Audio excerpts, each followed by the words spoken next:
Hi guys, welcome to my channel, and in this video we will dig out what are objects and classes in Java. This video is for beginners and those who have non-programming background. It will help us understand the creative ideas behind class definition and object creation that makes our application extensible, maintainable and flexible. But before that, we must know what is object-oriented programming. Now Java is based on object-oriented paradigm, and the idea behind this is simple. It makes thinking about and discussing programming similar to thinking about the real world. So whatever we code can be related to real life as well. And the main advantage of this paradigm is the code reusability. Whatever you do should be reusable, and objects and classes is one way by which code becomes reusable. So what are objects in Java? Simple. Objects have same meaning in Java what they have in real world. All the real world objects that you are able to see on this screen, whether cat or aeroplane, strawberry or baby, are objects. That's it.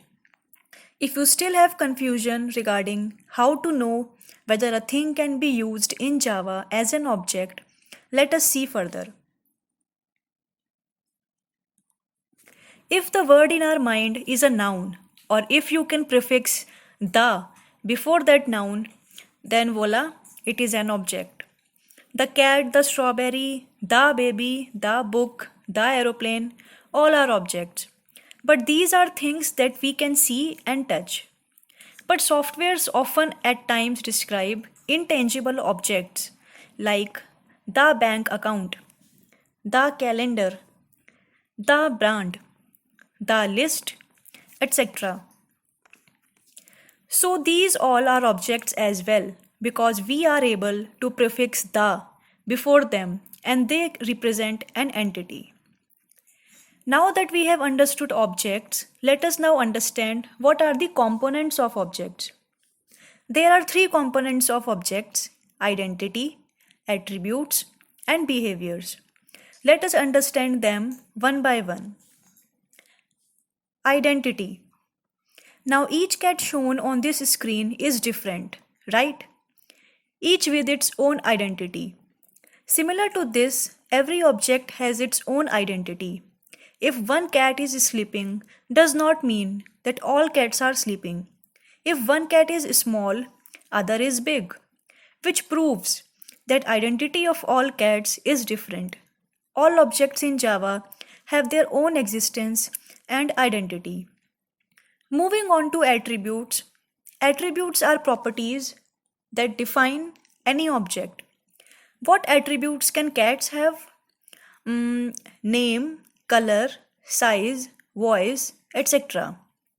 Whatever that defines the characteristics of an object is an attribute. Got it? Attributes of all cats will be same, but their values may be different. For example, name of one cat may be Milky and the name of other cat can be Chinky. So after identity and attributes, we have behaviors. What can be the behaviors of a cat? They can eat, meow, sleep, walk, and sometimes fight as well. All these are behaviors of cat object. Behaviors in Java are defined using methods, which is a technical term, which we will be studying in subsequent tutorials in detail. Now that we have understood what are objects and its three components, we will be moving on to classes. If you want to create or add an object in your program, it cannot be created magically. You need classes to make object. Now what is a class? A class is a blueprint or template from which objects can be created. For example, if you want to make an object in your program, like cat Chinky, you will define a class and in that class you will mention all the properties and behaviors that a cat can have. Once you define that class, you can make an object of that class and you do not need to redefine all the properties again. and you just need to set values in it. Since the object is of cat class, it is understood by the Java that what properties and behaviors it might have. This process of creating objects from classes is known as instantiation. If you want to make another object, then you don't need to again define class. You just need to make object of the cat class and set the values, and the object will be created. So the properties and behaviors of class cat is reused. So ultimately what is getting achieved through this is the biggest advantage of OOPS. The biggest advantage of OOPS is, please mention in the comment section. Now, Java libraries and framework. Apart from classes which we make, there are some classes that are already available in the library of Java, and we can directly use them by making objects.